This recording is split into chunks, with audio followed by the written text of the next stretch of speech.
Una de las cosas que vamos a tener que entender es que Dios necesita calma para poder hablarnos. Y muchas veces nosotros pensamos que Dios nos va a hablar de una manera violenta, de una manera que va a interrumpir nuestras cosas.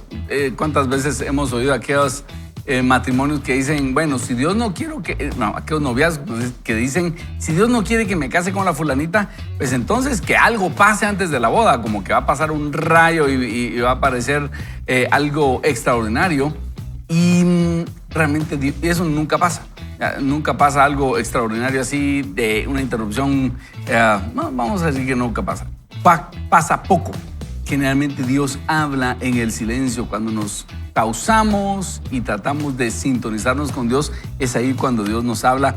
Y hoy vamos a ver un caso de esos, cómo Dios quiere hablarle al profeta Elías, pero Dios le habla en el silencio, en el susurro. Así que pongamos atención a la lectura. Después de esta linda introducción, arrancamos con la lectura de hoy. Prepárese porque esto va a alimentar nuestro espíritu.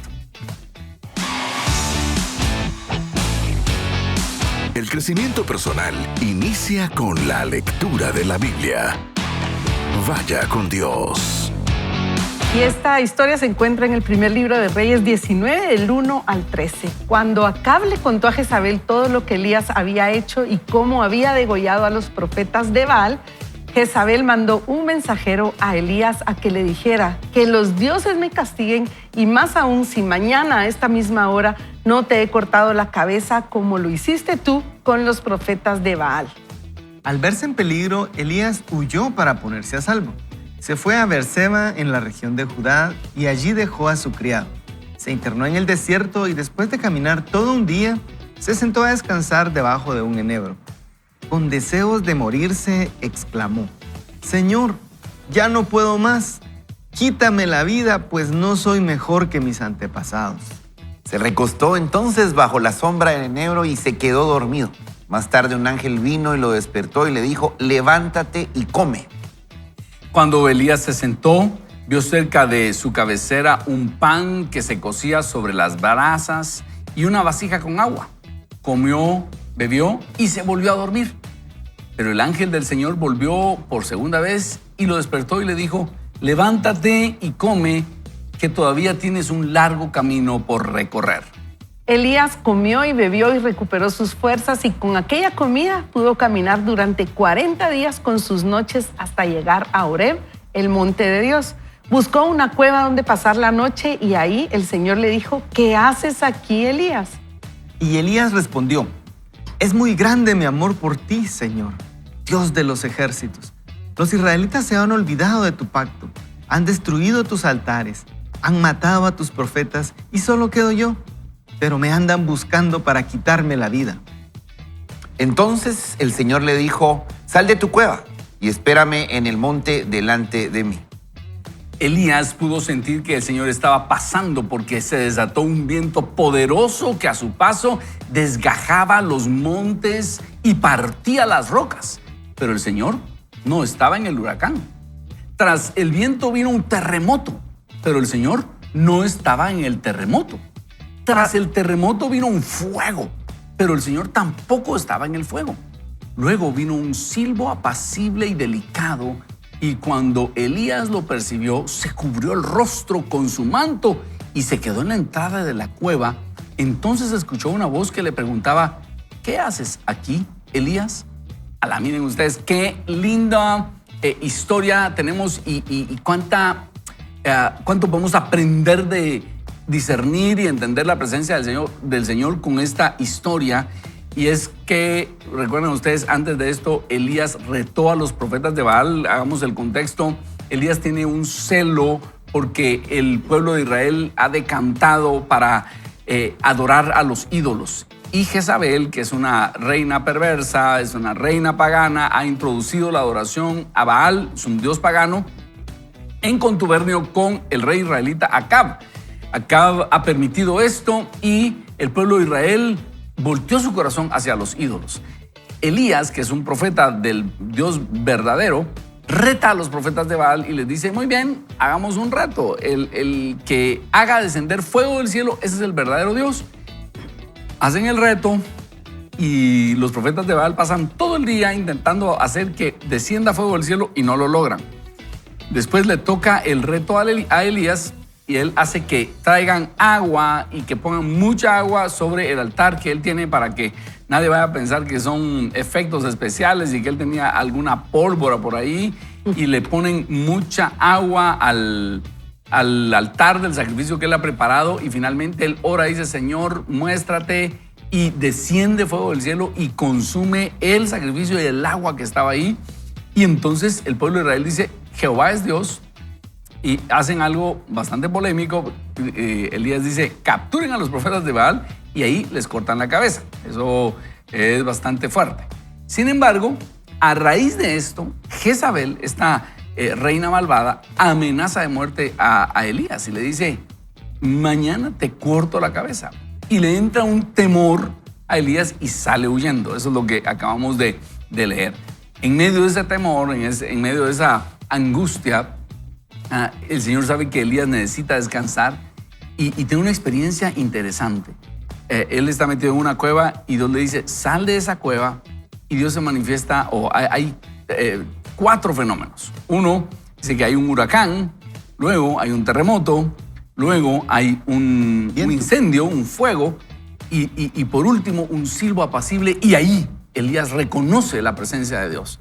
Entonces, veamos todos los mensajes que puede haber ahí para nosotros, para que nosotros aprendamos que el Señor muchas veces va a necesitar y se va a manifestar a nosotros en momentos de quietud, en esa calma. Ahí va a estar el Señor, y que nosotros debemos anhelar esos momentos. Y la otra cosa es que la receta que el ángel le da a Elías es: descansa, come, vuélvete a dormir. Necesitas descansar, para finalmente decirle: no necesitas más rush, no necesitas más actividad, necesitas descansar, y yo me voy a mostrar a ti en un silbo apacible. Pero no sé qué más encuentran ustedes en este pasaje que les ha mostrado el Señor, María José, Huguito, Alejandro. Definitivamente Elías venía de un momento de demasiado estrés, de una situación que lo había agotado físicamente, y lo más fácil para él fue salir huyendo. Era un hombre de oración que había tenido la lluvia, un hombre de oración que había hecho que volviera a llover, y sin embargo le dice al Señor: quítame la vida porque yo ya no aguanto con esto, sabiendo y reconociendo el poder que el Señor le había dado. Y creo que ese es un reflejo de lo que puede suceder en nuestra vida muchas veces. El cansancio nos hace huir y salir corriendo y decirle al Señor: yo ya no puedo más, esto es demasiado para mí. Yo tengo la percepción o entiendo que Elías esperaba resultados diferentes, y cuando los resultados no fueron lo que él estaba esperando, entonces se terminó de cansar, de decepcionar. No puedo comprender bien lo que le sucedió a él en ese momento, pero si lo pongo en mi contexto es que tengo una expectativa sobre algo, estoy trabajando para eso, sé que el Señor está conmigo, y de pronto las cosas no suceden como yo las imaginé o las esperaba, y me frustro, me canso, y lo más fácil puede ser salir huyendo. Pero de todos modos Dios tenía un plan con Elías, porque lo reconforta, le dice, y le muestra que él ahí está, porque todavía faltan muchas cosas por hacer. Necesitamos también a veces esos tiempos donde escuchamos al Señor, para que cuando las cosas no salen como las esperamos, Él nos dé las nuevas estrategias. Yo pienso ahí lo que estabas diciendo, María José, que todavía había muchas cosas por hacer. Creo que otra opción podría ser que en realidad los resultados sí fueron los que él pensaba, y él terminó sus metas, pues, y ya no tenía más, porque ya había terminado con los profetas de Baal. Y otra que se me ocurre a mí también, físicamente, esos momentos de tanta adrenalina, pues el cuerpo no aguanta, en algún momento tiene que compensar y hacer las otras cosas. Pero pensando en que estamos hablando de un ritmo, ¿verdad? Yo creo que a veces no puede estar uno a 100 por hora todo el tiempo. Tal vez podemos, si estuviéramos todo el tiempo descansando, que aburrido también, podrá pensar alguien. Pero hablando de un ritmo, pues puede haber un ritmo de hacer más y otro ritmo de descansar. Y si en cambio nos quedamos solo en uno de los dos lados, porque tampoco yo creo que no estamos abogando para que usted se quede descansando y en su cama y no vaya a trabajar y no haga nada, sino que un ritmo saludable, ¿verdad? Donde podamos trabajar y podamos descansar, así como el Señor también nos enseñó que 6 días trabajarás y 1 descansarás. Tiene que haber un ritmo Y a mí se me ocurre que cuando uno piensa que ya llegó, que ya hizo lo que tenía que hacer, a veces uno también puede perder la motivación en el trabajo. Si uno dice, ya esto es lo que yo quería en mi trabajo, y tal vez el Señor tiene cosas nuevas para nosotros que nos pueden motivar. Buenísimo. Sí. Buenísimo. Escuchándolos, Ronnie, hablabas de esa puerta del temor, del miedo que se había hablado. María José hablaba del estrés. Y Hugo, estabas hablando de ese ritmo, ¿verdad? ¿Qué dirige nuestro ritmo? ¿Qué lo está acelerando? ¿Qué nos tiene en pausa, inmóviles del temor? Y recuerdo que al inicio de este año estudié un material de John Bevere que se llama Escapando o Reprendiendo el Espíritu de Intimidación. Entonces yo quisiera ir ahí a lo profundo, porque cuando Jezabel viene y amenaza a Elías, viene un espíritu de intimidación hacia él. ¿Y cuáles son las consecuencias de un espíritu de intimidación? En primer lugar, se puede abrir la puerta del miedo. Y a través de esa puerta del miedo entra desesperación, entra confusión, depresión, pérdida de visión. Y por eso cerré con la pregunta, con lo que decía Hugo. ¿Qué está dirigiendo nuestro ritmo? Y ahorita tenemos que decir, bueno, sí es cierto, tengo que parar y analizar qué es lo que me está pasando, ¿verdad? Porque si no nos damos cuenta qué nos está sucediendo, vamos a seguir haciendo lo que no tenemos que hacer. Me llama la atención que dice que después de un tiempo lo despierta. Dios lo deja descansar. Si leemos ahí el versículo, vamos a ver, aquí lo tengo resaltado. Se recostó entonces bajo la sombra de un enebro, versículo 5. Más tarde, o sea, Dios sabía que él necesitaba descanso y que necesitaba comida. Necesitamos comer siempre, ¿verdad? Para recuperar las energías. Interesante. Y hagamos ver también cómo hay 4 manifestaciones sobrenaturales en las cuales Elías reconoce que Dios se puede estar manifestando. Un terremoto, un huracán, un terremoto, un fuego, pero Dios se va a manifestar en ese silbo apacible. Ahí Elías reconoce que está la presencia de Dios. Y ahí hay un profundo mensaje porque él acaba de hacer bajar fuego del cielo. Y muchas veces nosotros quisiéramos que Dios se manifieste de forma violenta. No sé a usted cómo le va, pero yo soy de ese equipo tipo de Juan y su hermano que le dicen a Jesús, ¿no quieres que oremos que descienda fuego del cielo? Cuando alguien está insultando a Dios, cuando hay ciudades blasfemando y gente burlándose de Jesús y todo el asunto, esas películas blasfemas, uno dice, Dios, pero ¿cómo lo permites? ¿Cómo no le cayó una bola de fuego a ese estudio y escarmientas a toda esa gente? Yo soy de ese equipo, ¿verdad? Yo soy del equipo que quisiera ver manifestaciones más violentas a veces. Y Elías, Elías había encontrado el password para hacer descender fuego del cielo. Y aquí es como que Dios le está diciendo, Elías, yo quiero manifestarme con paz a la gente. Yo no quiero que le andes volando la cabeza a los profetas de Baal. Yo quiero que me manifiestes con paz, que es el mensaje de Jesús. Jesús tenía más poder que Elías. Y Jesús puede haber fulminado a todos los que lo estaban crucificando. ¿Ya? Y Jesús dice, Señor, no les tomes en cuenta. O sea, perdónales porque no saben lo que hacen. Jesús manifiesta esa paz de Dios. Jesús manifiesta ese perdón, ese silbo apacible de Dios. Y Dios se lo está queriendo comunicar a Elías y nos lo está queriendo comunicar a nosotros también. Pero ¿cuántas veces nosotros queremos terremoto? Bueno, tal vez usted no, ¿verdad? Pero en mi caso yo he querido terremoto, que he querido huracán, he querido fuego. Y el Señor nos está diciendo, hey, mi manifestación debe ser paz a tu corazón primero y esa paz a las personas, ¿verdad? Y yo reconozco, soy tipo A, que después va a hablar el autor acá, que somos coléricos sanguíneos, es el mejor temperamento que puede haber. No, yo soy así, tipo colérico, soy esa personalidad y quisiera hacer mucho, lograr mucho, quisiera que Dios se manifieste tipo así, huracán, terremoto y fuego. Lo reconozco, pero he entendido, y entonces cuando leía las historias de que David mataba al gigante Goliat y Gedeón con las 300 valientes, esas historias a mí me fascinaban de la Biblia. Y cuando Jesús decía, la paz os dejo, mi paz os doy, yo decía, no, yo no quiero esa, no, ese no es el Jesús que yo quiero leer, yo quiero que se baje de la cruz y ¿verdad? Sin embargo, Aquí hay un tremendo mensaje. El Señor nos quiere hablar con paz. ¿Cómo está usted al respecto de esto? ¿Necesita usted que la paz del Señor abrigue su corazón? ¿Qué tal si oramos y le pedimos al Señor que nos ayude a encontrarlo en la paz y que Él nos dé su paz y que nos ayude a entenderlo como un Dios que trae paz? Señor Jesús, hoy venimos delante de ti necesitando tu paz, necesitando entenderte. No queremos que tú te adaptes a nosotros, queremos nosotros adaptarnos a ti, Señor. Y queremos que tú nos ayudes a entender el mensaje completo de lo que le estás queriendo decir a Elías. Que hubo huracán, terremoto y fuego, pero tú estabas en el silbo apacible. ¿Qué es lo que necesitaba Elías en ese momento? Como decía Hugo, él necesitaba reponer fuerzas. Como decía Alejandro, necesitaba dormir y que todo su sistema químico se balanceara nuevamente para que tú lo pudieras usar. Y para nosotros los que creemos tener una solución para todo, Señor, y esa solución va por la vía de repente de la violencia y cosas muy, muy fuertes, ayúdanos a entender que tú quieres enseñarnos a perdonar, a traer paz, que seamos los pacificadores, Señor. Ayúdanos a entender eso y que entre en nuestro sistema. Primero, que traigas paz a nuestros corazones para que nosotros podamos ser pacificadores con los demás. Pero a veces, ¿cómo nos cuesta? Ayúdanos a entenderlo. Gracias, mi Dios. En tu nombre oramos. Amén. Amén. Vaya con Dios.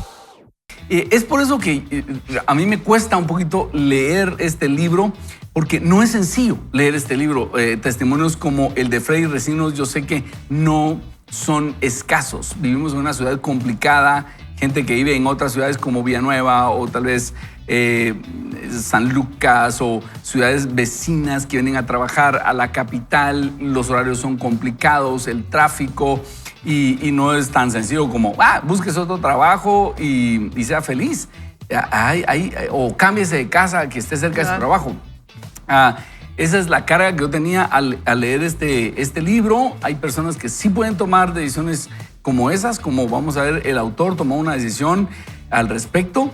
Bueno, tenemos que confiar en el Señor cada uno en nuestras situaciones particulares y por lo menos entender qué es un problema que nos está afectando y qué podríamos hacer para compensarlo, ¿verdad? Y estar atentos a lo que el Señor nos diga.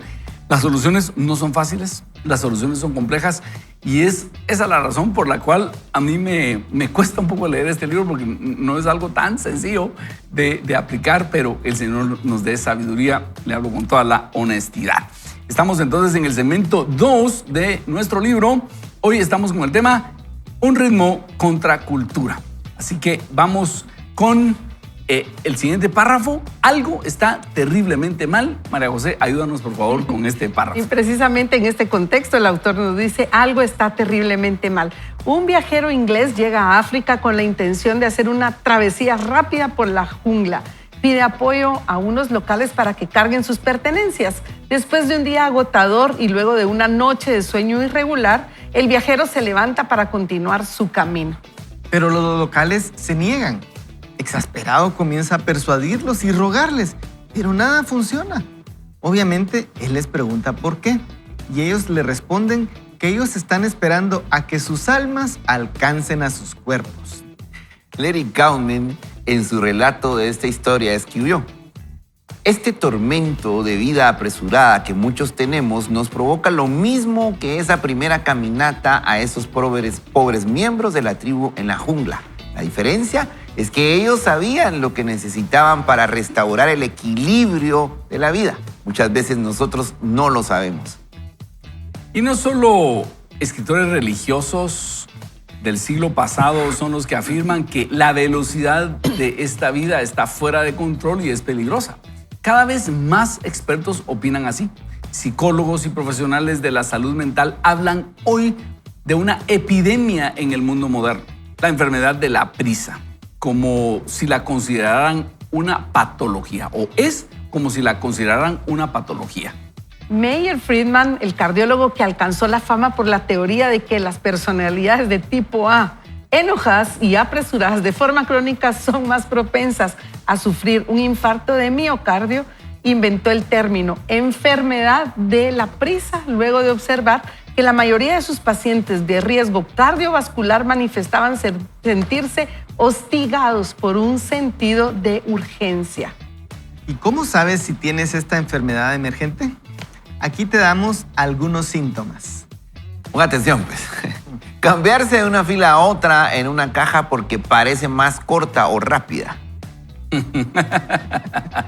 ¿Sí o no? Yo soy culpable de eso, a ustedes. De hecho, cuando uno va saliendo de un parqueo, se queda ahí a la mitad para ver qué fila de carros va avanzando más. 2, contar los autos que hay por delante y cambiar al carril con menos autos o más rápido. La siguiente es hacer muchas tareas a la vez al punto de olvidar alguna de ellas. ¿A alguien le sucede? ¿Sientes eso? No me quiero poner en el lugar de psicólogo, dice el autor, ni yo tampoco, pero estoy bastante seguro de que todos tenemos la enfermedad de la prisa. Y la prisa es una forma de violencia hacia el alma. Muchos de ustedes aún no me creen, así que hagamos un pequeño inventario personal. Estos son mis 10 síntomas de la enfermedad de la prisa. Fíjate si el síntoma te resulta familiar. Voy a intentar no reírme. Uno por uno. Número 1, irritabilidad.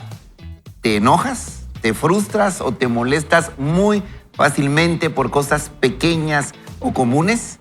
La gente tiene que andar, María José, déjate reír, de andar de puntillas alrededor de ti por tu negatividad o tu enojo constante. Para autodiagnosticarte, no te fijes en cómo tratas a un colega o a un vecino. Fíjate en cómo tratas a tus más íntimos, tu pareja, hijos, compañeros, etcétera. Impresionante, ¿verdad? Ustedes como... Qué impresionante cómo me tocó leer a mí esto. No, la verdad es de que es algo que con lo que he estado trabajando, yo creo que durante el último año, aprender a poner en justa medida las cuestiones, porque ahí hablaba de pequeñas cosas.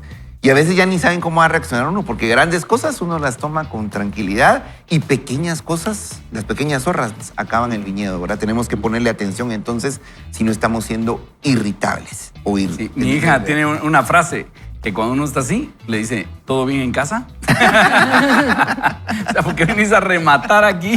Era lo que te pasó en la casa, ¿verdad? Entonces esa irritabilidad. Y sí, cuando uno empieza a tener problemas con toda la gente en el trabajo, el problema es uno, ¿verdad? Y si usted está quejando, es que todo el mundo anda hoy horrible. Usted es el que salió horrible y anda chocando con todos, ¿verdad? Es muy probable. Número 2, bueno, ¿y por qué lo digo? Porque a mí me ha pasado. Bueno, número 2, hipersensibilidad. Solo se necesita un pequeño comentario para herir tus sentimientos. Un correo malhumorado para hacerte llorar o un pequeño cambio de planes para que se te arruine el día. Las cosas pequeñas rápidamente se vuelven grandes. Hechos emocionales. ¿Algún comentario? Se vuelven grandes hechos emocionales, ¿verdad? Sin comentario, no. Si a veces uno anda al borde y un comentario, un tuitazo, ¿verdad? Un correo electrónico que uno reciba es la gota que derrama el vaso y entonces una tontería lo viene a colmar a uno. Que pierda su equipo de básquetbol. Ayer perdieron los Golden State Warriors en lo último y Curry tenía un tiro de 3 y no lo metió, hubieran podido ganar, ¿verdad? Una tontería de esas te viene a quebrar emocionalmente porque hay una hipersensibilidad y uno dice, pero casi ni le dije nada a aquel y rompió en llanto. Eso es porque estás al borde y lo que puede estar atrás es que hay mucha prisa. Entonces, eso es el segundo síntoma que nos menciona el autor. Tercer síntoma de la enfermedad de la prisa, inquietud. Cuando realmente intentas desacelerar y descansar, no puedes relajarte. Tienes tiempo con Dios, pero no puedes enfocar tu mente. Te acuestas temprano, pero te das vuelta de un lado a otro con ansiedad. Miras la televisión, pero al mismo tiempo revisas tu teléfono. Y yo me identifico con eso, no sé si tú también. Cuando yo estoy muy cansada y he tenido muchas cosas que hacer y creo que va a ser un día para dormir profundamente, resulta ser todo lo contrario, porque es tanto el acelere que tengo y la adrenalina que me cuesta descansar. Entonces no me repongo del cansancio que he tenido por estar haciendo tantas cosas. Así que piensa, si la inquietud ha sido parte de tu vida, probablemente tienes problemas con el insomnio. Yo no los tengo, sin embargo, cuando he tenido muchas cosas que hacer, sí he percibido que no logro descansar, pero si es una constante en tu vida el hecho de no poder dormir, es porque definitivamente este síntoma de la prisa, la inquietud, está haciendo estragos en tu vida. Cuando estamos preocupados, ¿verdad, María José? ¿También? Pero a veces estamos preocupados muy seguido. Pero sigamos. Número 4, de los síntomas, no sé cómo vas, 3 de 3, 2 de 3, pero aquí va la 4. Adicción al trabajo, dice. O simplemente actividad constante. No sabes cuándo parar. O peor, no puedes parar. 1 hora más, solo un día más, una semana más. Tus drogas por elección son cumplir y acumular tareas. Puede tratarse de actividades laborales, pero también de la limpieza del hogar. El resultado es que terminas preso del agotamiento del atardecer, donde al final del día no tienes nada para darle a tus seres queridos. Ellos se quedan con tu mal humor, tu aspereza, tu cansancio, y esto no es nada lindo. Qué forma de decirlo, ¿verdad? Es feo, es feo. Y yo quisiera tal vez aquí recapacitar en que ¿por qué hacemos eso, verdad? Si uno tiene claro que a sus seres queridos los quiere tratar con amor, pero a veces hay un motorcito interno que lo impulsa a uno. Tal vez uno está dándole un gran valor a esos logros y la confianza uno la tiene, la identidad que uno tiene en aquello que uno puede lograr o en aquello que uno puede hacer, y de alguna manera nos hemos alejado de poner nuestra identidad en Dios, en sentirnos llenos con Él, en recibir el amor de Dios, en tener para dar, y eso es lo que nos impulsa a trabajar de más. Y cómo estaremos, ¿verdad? ¿Cuántas veces hemos dicho, no, yo esto lo tengo que parar? No sé, yo tengo... Algunos me miran aquí tranquilo, me lo han dicho, pero sí, a veces he tenido varios trabajos a la vez, ¿verdad? Y a veces uno toma más compromisos y toma más compromisos y todavía hay otro compromiso.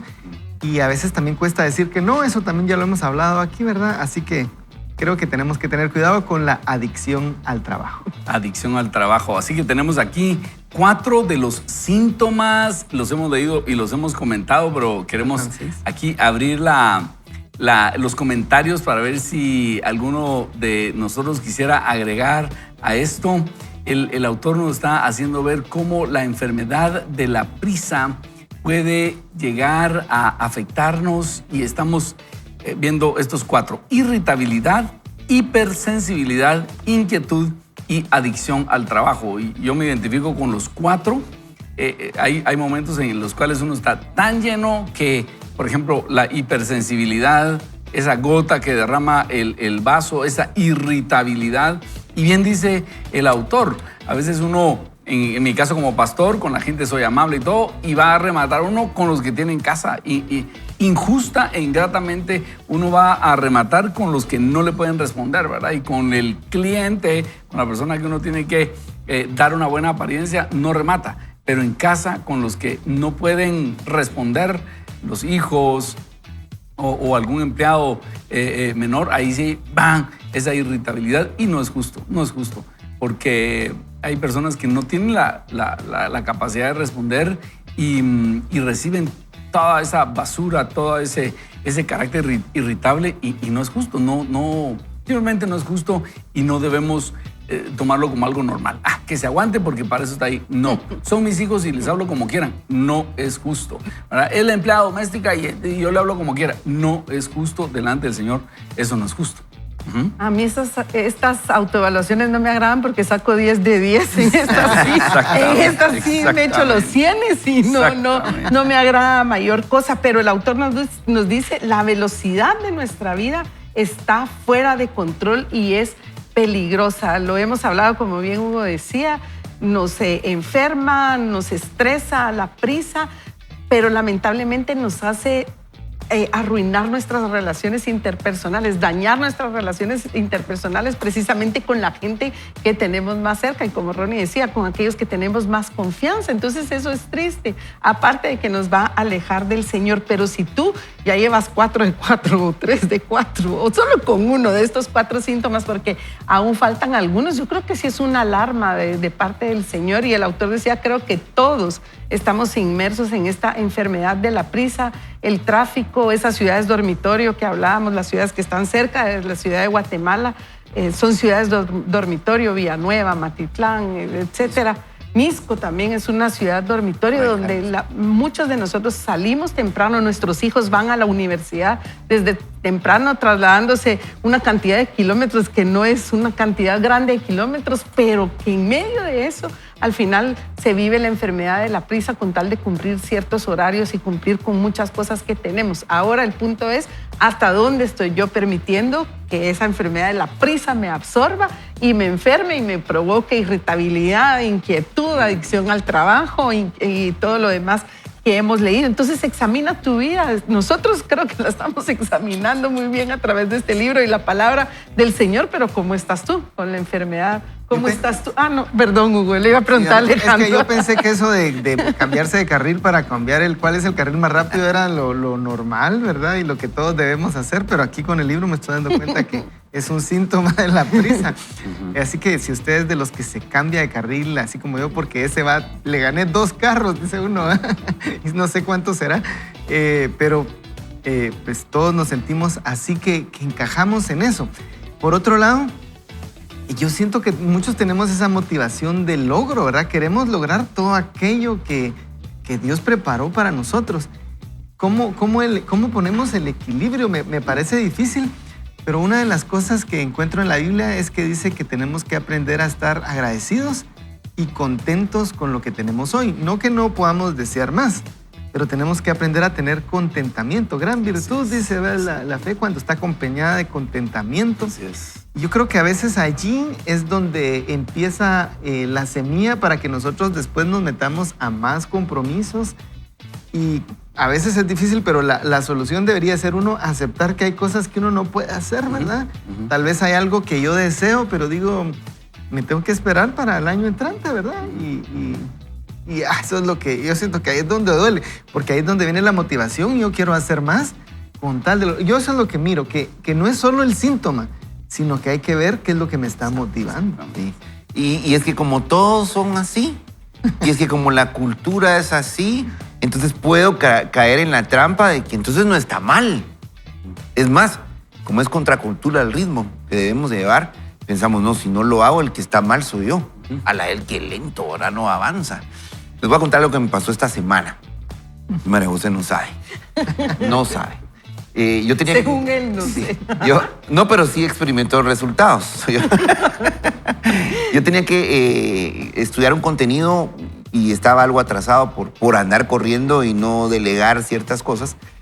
Y entonces en el tránsito pesado de nuestra ciudad dije, bueno, yo aquí voy a aprovechar para ver esos videos y los puse en velocidad 2, ¿verdad? En YouTube velocidad 2.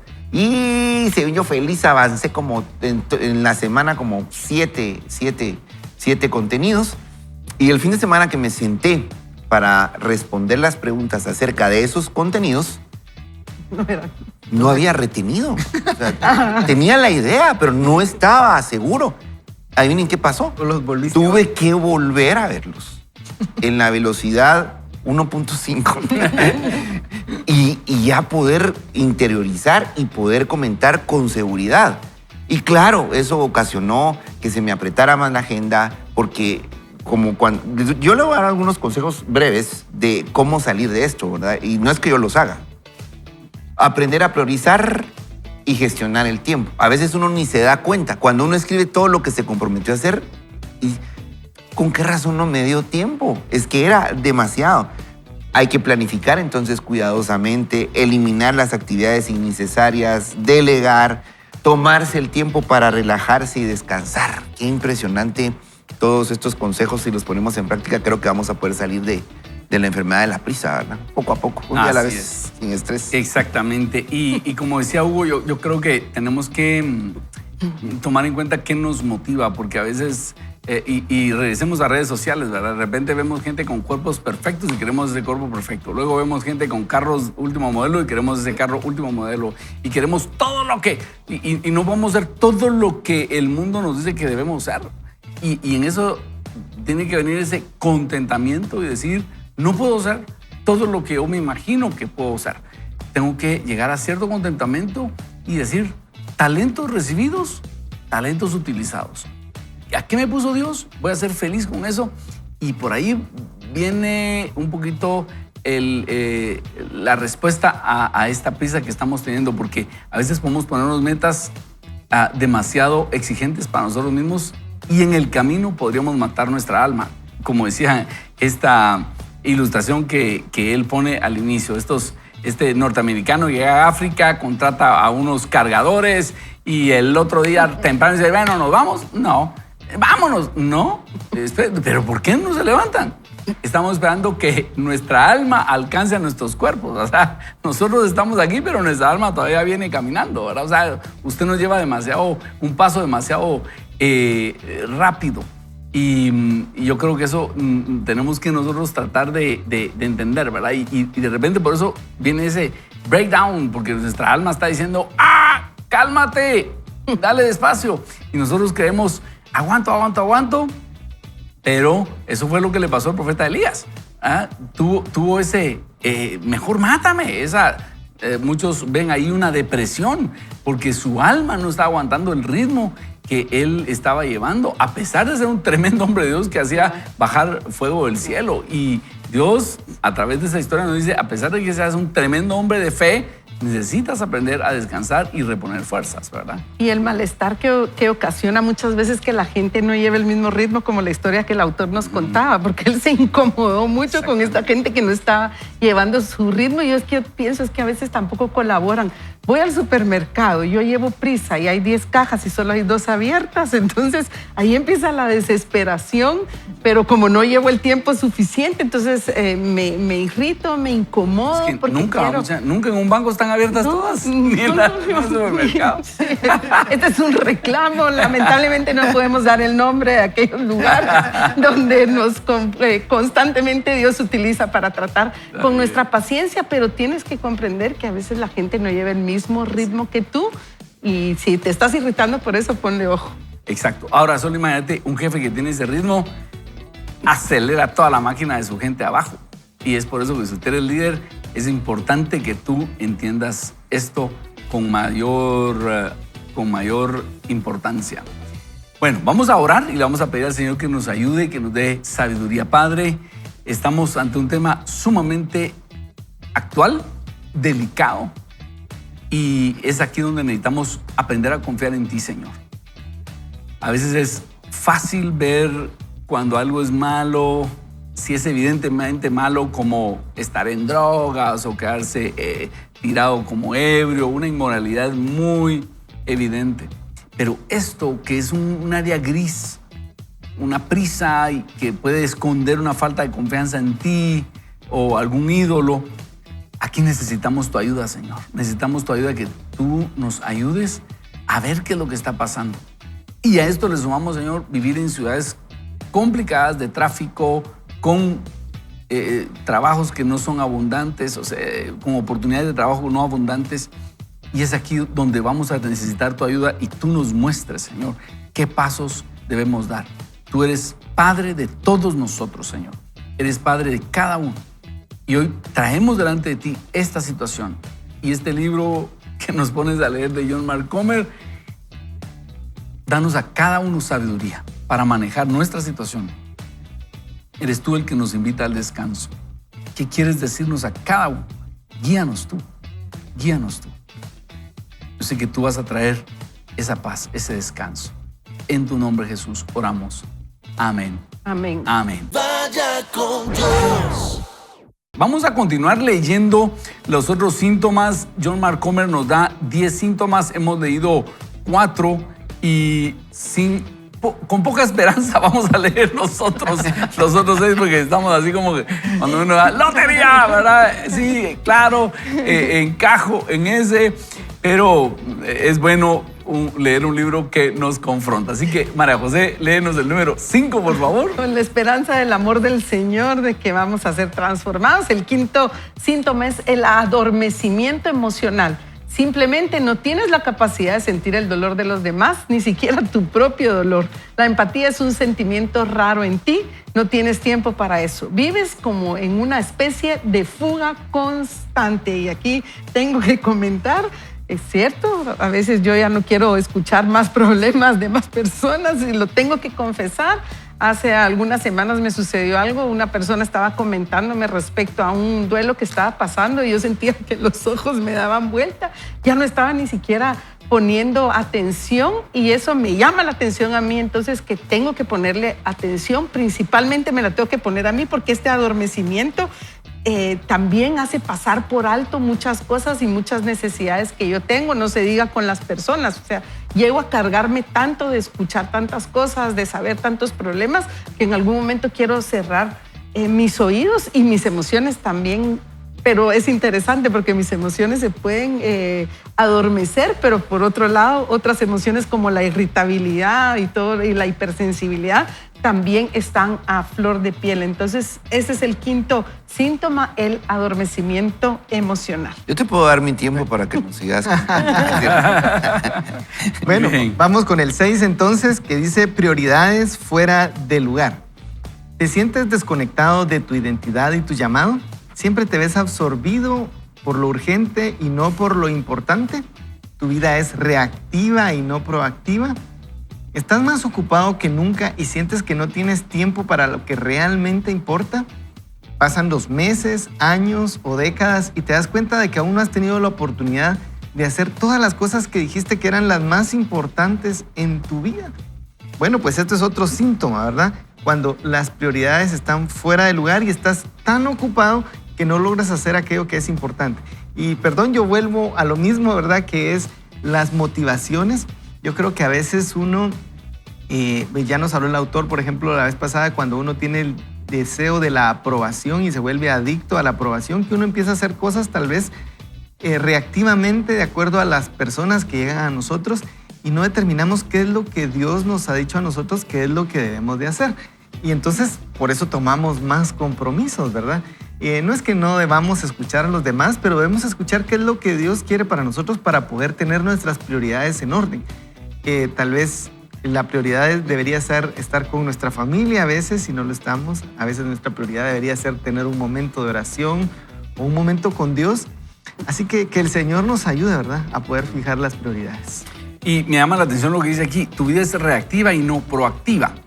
Cuando, por ejemplo, en una empresa, solo estamos solventando problemas en lugar de capacitar a las personas.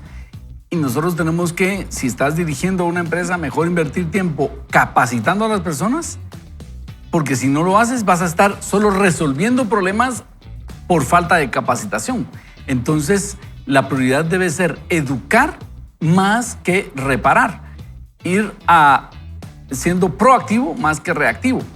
Ana Mejía nos acaba de contar un testimonio que al inicio de su carrera, eso fue en el seminario Ni Cara Ni Escudo, a él le dieron un taller y él viene y empieza a proponer hacer mantenimiento preventivo a los vehículos. Y en lugar de esperar que los vehículos fallaran, él empieza a vender mantenimiento preventivo. Eso fue hace muchos años y empieza precisamente a darle vuelta al concepto, a ser proactivos y no ser reactivos. Porque antes llevábamos el carro al taller cuando fallaba. Ahora ya sabemos mejor llevarlo antes, que le hagan los servicios para que no falle el carro a media carretera.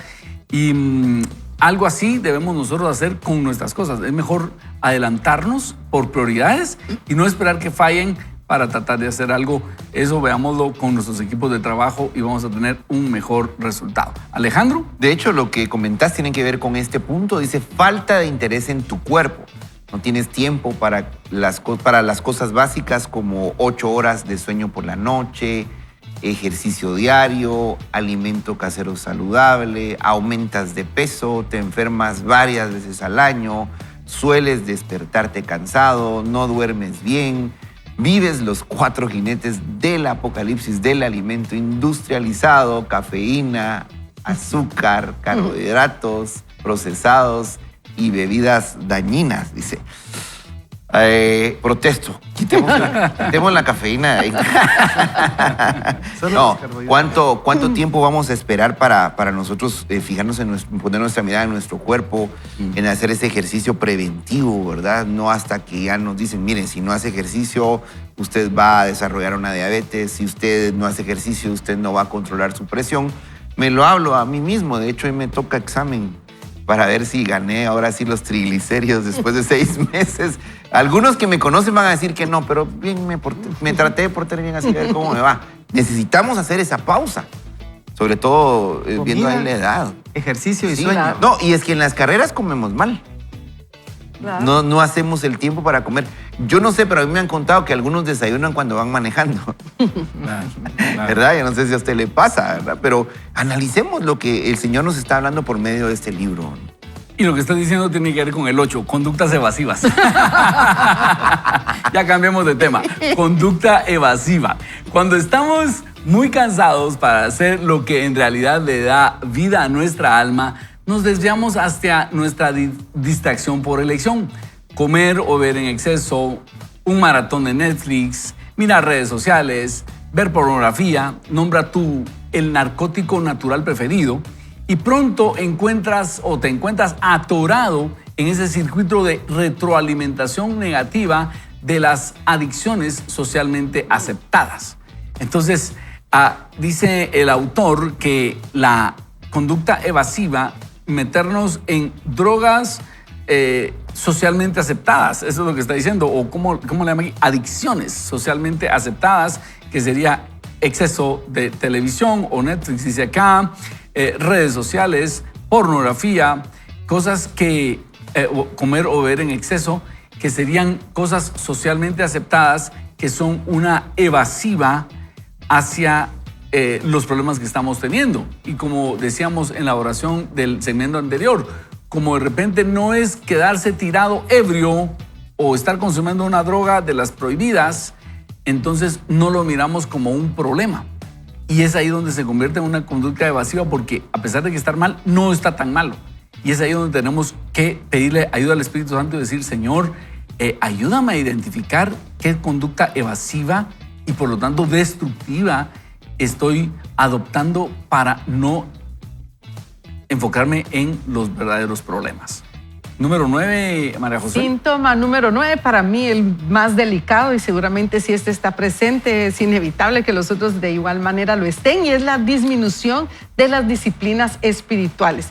Cuando nos sobrecargamos de actividades, nos cansamos de más, y cuando esto sucede no tenemos la energía o la disciplina para hacer lo que más necesitamos para nuestra alma. Retrasamos lo inevitable, un colapso emocional, y como consecuencia perdemos el sentido vivificador de la compañía de Dios. Si es que cuántos pretextos podemos poner en el día a día de no tener tiempo para leer la palabra, para no hacer nuestro devocional, para no consultar con el Señor lo que tenemos que hacer. Y lo que nos dice el autor, cuando estamos envueltos en tantas cosas, desconectados de Dios, sin disciplina para nuestra alma, lo que significa alimentarnos de la palabra de Dios, estamos retrasando lo inevitable, un colapso emocional, porque no vamos a tener de qué sostenernos. Vamos a llegar con Dios cuando ya estamos demasiado cansados y agotados, esperando solamente que apague un incendio, cuando lo que hemos necesitado es transformar nuestra vida, nuestra manera de pensar conjuntamente con Él y con su palabra. Pero cuando estamos tan inmersos en tantas cosas, piensa el síntoma anterior, la conducta evasiva, cuánto tiempo invertimos en las redes sociales, en las series que vemos, y ese tiempo creemos que nos va a relajar, pero lo que nos está haciendo es quitarnos el tiempo que tenemos para estar con el Señor. Así que si este síntoma está presente, es muy probable que los otros lo estén de igual manera. O cómo lo hacemos, ¿verdad? A veces solo por compromiso también puede ser. Y vamos a la número 10. No sé cómo vas en tus chequeos, ¿verdad? 9 o 1 de 9, pero falta la 10. Otro de los síntomas es el aislamiento. Cuando te sientes desconectado de Dios, de los demás y de tu propia alma. En esos pocos momentos en que oras, estás tan estresado y distraído que tu mente no puede tranquilizarse para disfrutar de la compañía de Dios. Sí, ¿verdad? Eso puede ser algo, ¿verdad? Que uno... y a mí me pasaba cuando oraba, pero no sé si es por distraído también, ¿verdad? Pero uno empezaba a orar y como estoy pensando en las cosas del trabajo, decía, Señor, yo te doy gracias por este día, gracias por el trabajo, Señor, te pido que me ayudes porque tengo que hacer esto mañana y mañana me voy a juntar. Empezaba a pensar y empezaba ya a empezarlo y ya no estaba orando, ¿verdad? Ustedes, después de unos minutos, decía, Señor, estábamos orando, ¿verdad? Y entonces... es también ese estrés, ¿verdad?, de lo que está uno pendiente. Así que el aislamiento, no solamente en eso, sino de las demás personas y de ti mismo, puede ser un síntoma. O no reconocer, Huguito, cuando es hora de Dios también. Porque a veces me ha pasado que yo estoy orando, se me viene un pensamiento y es Dios hablándome de tal cosa. Pero uno tiene que estar atento a decir, porque me ha pasado a mí, yo estaba orando y me vino este pensamiento y era Dios hablándome de que tengo que ocuparme de tal o cual cosa. Y yo quisiera... decirles que parte de evitarnos estrés y evitarnos la prisa es hablar con Dios, porque Dios nos puede advertir, no hagas tal cosa. Y cuando no hacemos algo, nos evitamos mucho estrés. Pero por ejemplo, ¿se recuerdan cuando David oye que la ciudad de Keila está siendo atacada por los filisteos? Y David ora y dice, Señor, voy a defender a Keila. Y el Señor le dice, ve. Entonces él le dice a sus soldados, miren, vamos a ir a defender a Keila. Pero ellos le dicen, no, Señor, pero si aquí teníamos temor, si vamos a Keila vamos a tener más temor. Entonces David vuelve a preguntar y le dice, Señor, de veras, voy a Keila. Y el Señor le vuelve a confirmar, ve porque yo voy a entregar a tus enemigos en tus manos. Qué lindo es hacer algo cuando Dios lo confirma porque llevamos el apoyo del Señor. Eso nos descansa, sabemos que el Señor va a pelear la batalla por nosotros, eso nos da energía porque una victoria nos da energía. Te voy a decir una cosa, lo que nos cansa es trabajo sin fruto, eso es lo que cansa. Trabajo con fruto nos da energía. Así que cuando nosotros oramos y oímos al Señor, eso baja el estrés. Tenemos un párrafo que todavía tenemos que leer, así que vamos, de paso a la lectura. Vamos, deprisa. deprisa a leer. Ya nos están corriendo. Lo mismo sucede con tus amigos. Cuando estás con ellos, también estás con tu teléfono, con tu mente estás a años luz de distancia repasando la lista de tareas. Incluso cuando estás solo te encuentras cara a cara con el vacío que hay en la última, en tu alma, e inmediatamente corres a esa rutina conocida de actividad y distracción digital. De acuerdo. Haz los cálculos. ¿Cuál fue tu resultado? ¿7 de 10? ¿8? No te preocupes, no estás solo. Rechaza toda culpa o vergüenza que sientas ahora mismo. No es beneficiosa y no es esa mi intención, dice el autor, aunque no se le nota, con este pequeño ejercicio. Pequeño ejercicio. El punto al que intento llegar es este. Una vida acelerada con mucha actividad y prisa es la nueva normalidad en el mundo, pero es tóxica. Los psicólogos nos dicen que la ansiedad muchas veces es una alerta, la forma en que el alma nos dice que algo está muy mal y necesitamos corregirlo rápido. En un estudio reciente, el 39% de los estadounidenses admitieron estar más ansiosos que hace un año. Esto no es algo que debes controlar, es una epidemia emocional. Como solía decir mi abuela, el simple hecho de que todos lo hagan no lo hace algo bueno. Y como dije antes, la prisa no solo es una amenaza a nuestra salud emocional, sino también a nuestra vida espiritual. Muy bien, así que tenemos este desafío frente a nosotros, el desafío de orar para pedirle al Señor, ayúdame a entender cómo puedo bajar la prisa de mi sistema, Señor, cómo puedo aprender a descansar en ti.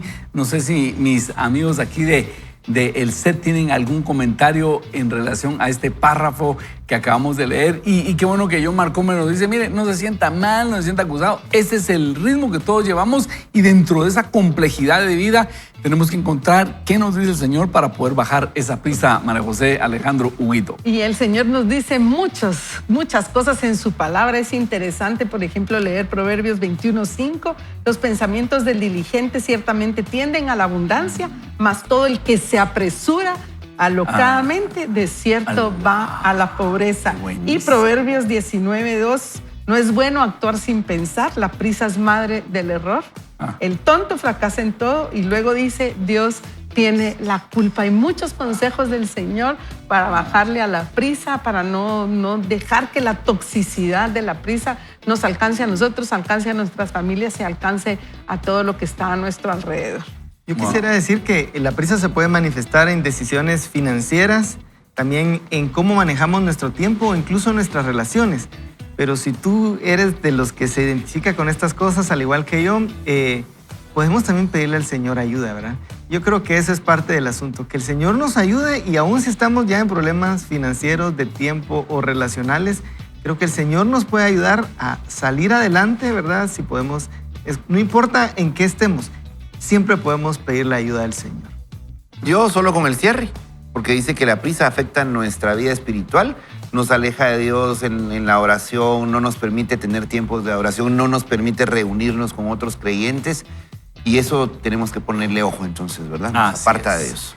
Muy bien, ¿qué tal si oramos y le pedimos al Señor que Él nos dé sabiduría para poder manejar esto? A cada uno el Señor nos tiene que dar nuestra propia fórmula, no es una fórmula en general. Y solo recordemos que cuando el Señor nos invita a descansar, nos invita a tomar un instrumento de trabajo que es el yugo. Entonces no es un renuncia a todo y déjelo todo tirado. No, es algo más sofisticado, más sofisticado que eso, es tomar un yugo. Él nos ayuda a llevar la carga que tenemos que llevar. Padre bendito, hoy llegamos delante de ti con agendas complejas en un mundo bastante demandante, Señor, con agendas complicadas, y es aquí donde necesitamos tu ayuda.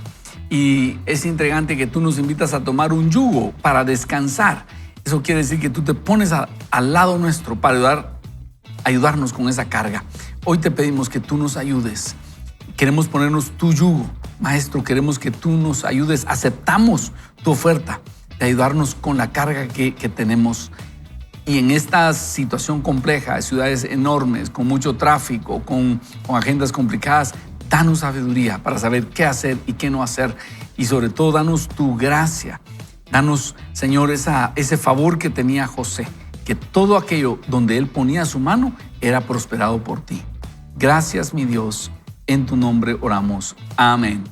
Amén. Y ahora tenemos una breve despedida de cada uno de nuestros amigos acá y nos quedamos con ese reto de saber cómo aprender a descansar en el Señor.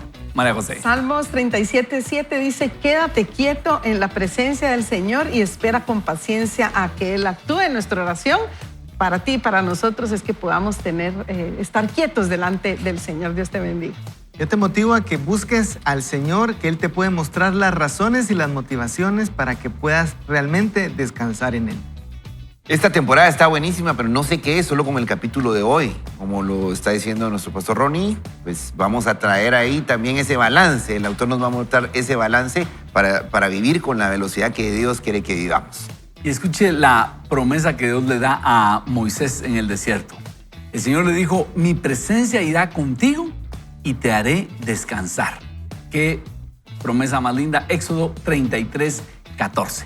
Así que lo invitamos a que este día usted se ponga el yugo del Señor, y eso quiere decir, tómese de la mano del Señor, no vaya solo. Dígale: Señor, te necesito en todo lo que hago. Y a eso se llama vaya con Dios. De tal forma que no tome usted cargas solo, no tome compromisos unilateralmente. Consulte: Señor, ¿quieres que tome este compromiso? ¿Hago esto sí o no? Y si el Señor se lo confirma, Él va a ir con usted. Por eso le decimos: no vaya ni solo ni mal acompañado, vaya con Dios. Dios quede con usted. Lo esperamos mañana para seguir leyendo, para seguir creciendo en lo personal. Bendiciones.